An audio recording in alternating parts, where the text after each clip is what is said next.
Guys, welcome back to World of Tanks related content, and it has finally happened. The Japanese tank destroyers are coming to World of Tanks after we've been waiting at least for, I'd say, about 7 to 8 years.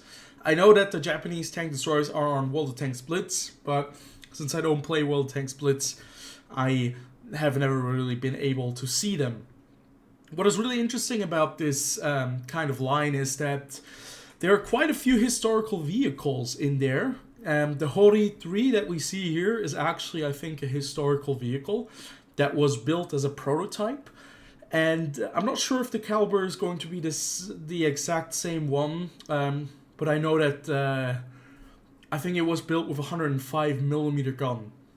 So it's probably not going to be like historically accurate if we know Wargaming and World of Tanks, but it's still pretty cool because it's a line that goes kind of somewhat in the direction of the Jagdpanzers without having the same kind of alpha damage that the Jagdpanzer E100 has.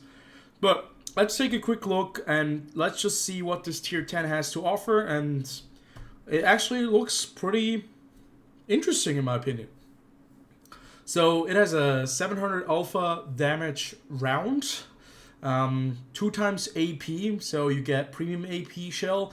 It doesn't do more damage, it just has 55mm more penetration with 360mm instead of 305, and you get a high explosive round with 90mm of penetration and 900 alpha damage.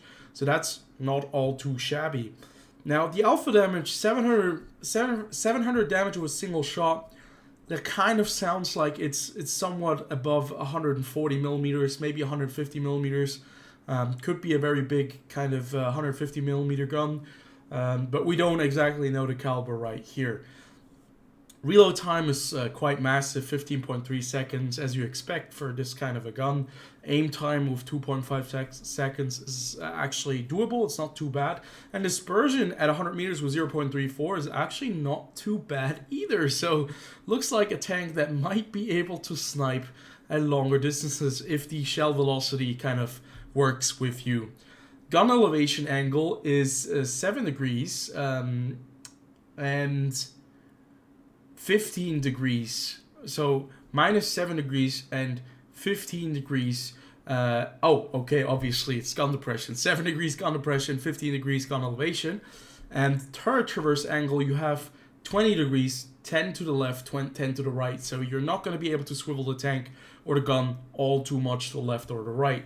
Gun traverse speed is 28 degrees per second. Since you only have 20 degrees, it shouldn't be all that hard and shouldn't be all that problematic. But the vehicle isn't very fast, 35 kph top speed going forward, but a whopping 18 kph going in reverse. That's faster than the Lion. But yeah, it's not all too bad. The specific power to weight ratio, on the other hand, it's 15.2. It could be worse, but it could also be better. So it's a big tank, it's slow, it's sluggish, and I think most of us did kind of expect it from the stature of the vehicle. Hull traverse speed with 36 degrees per second is actually not too bad though, so it turns in adequate enough speed, so it's not going to be extremely annoying, but it's not going to be the fastest in turning. But it's still a tank destroyer, so I think it was expected to not be as fast. Survivability, that is 2000 HP, 300mm of frontal armor, and it is quite nicely angled. And you can see that the lower plate is also very nicely angled. But the upper hull structure, where the gun is right next, like where the gun is inside of the hull, you can actually see there are some very flat surfaces. And I have the feeling that heat and high penetrating APCR rounds will just go right through it.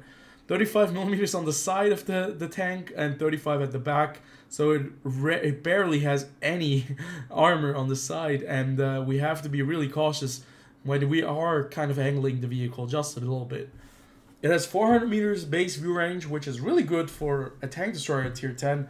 So it is able to spot for itself. And it also has quite a compendium of crew. So 6 crew members on this vehicle. So I'm expecting the tier 8, the tier 9, and the 7 to be, well, pretty large behemoths with a lot of space for crew members.